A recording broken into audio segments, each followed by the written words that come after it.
গত কয়েক বছর ধরেই বাংলাদেশে একের পর এক অস্বাভাবিক হত্যাকাণ্ড ঘটে চলেছে। কোনো বিচার নেই, নেই কোনো প্রতিকার। কারা ঘটাচ্ছে এসব হত্যাকাণ্ড, কেনই বা ঘটাচ্ছে?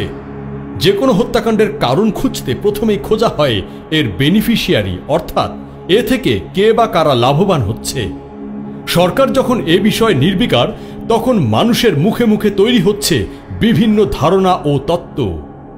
এ প্রসঙ্গে কয়েকটি প্রচলিত তত্ত্ব একটু খতিয়ে দেখা যেতে পারে।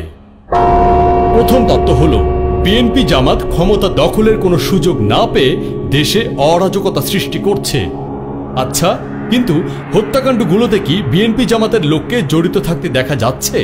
যেমনটি দেখা যাচ্ছে বিশ্বজিৎ হত্যার ক্ষেত্রে ছাত্রলীগের শাকিল গ্যাংকে, কিংবা মিল্কি হত্যার সময় যুবলীগের যুগ্ম সম্পাদক তারেককে, অথবা নারায়ণগঞ্জের 7 খুনের ক্ষেত্রে যেমনটি দেখা গিয়েছিল আওয়ামী নেতা মোফাজ্জল হোসেন চৌধুরী মায়ার জামাতা কর্নেল তারেক সাইদকে।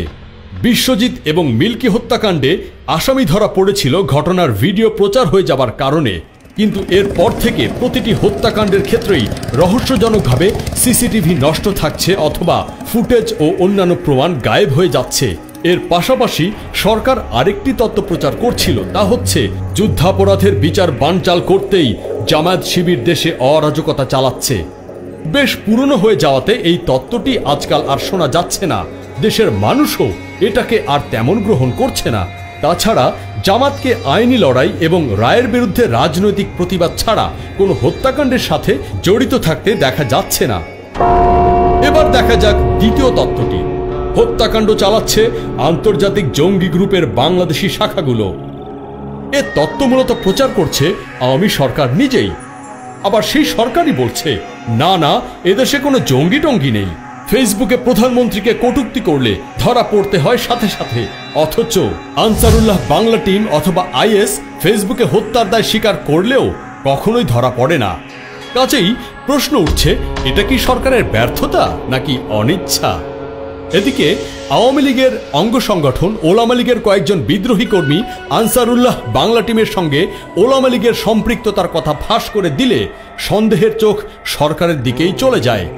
তাছাড়া জঙ্গি দমনের সবচেয়ে সফল কর্নেল গুলজারের নিহত হওয়া এবং জঙ্গি নেতা শায়েখ আব্দুর রহমানের ভগ্নিপতি আওয়ামী নেতা মির্জা আজমের বহাল তবিয়াতে থাকা এই সন্দেহকেই আরো বাড়িয়ে দিচ্ছে।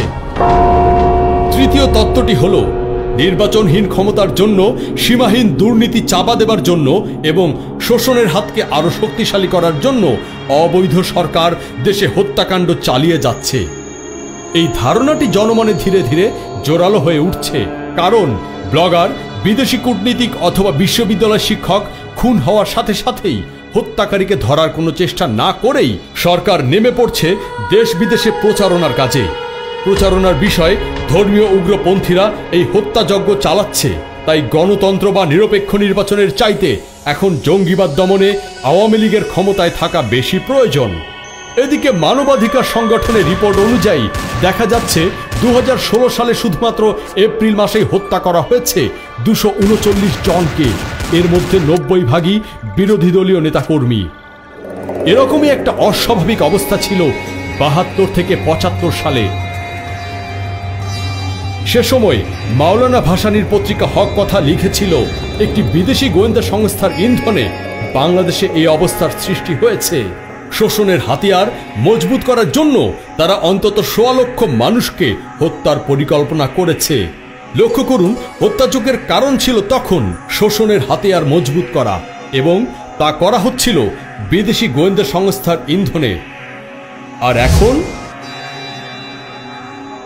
এই শোষণের হাত মজবুত করতে ইয়াহিয়া খানরাও চালিয়েছিল বর্বর হত্যাকাণ্ড।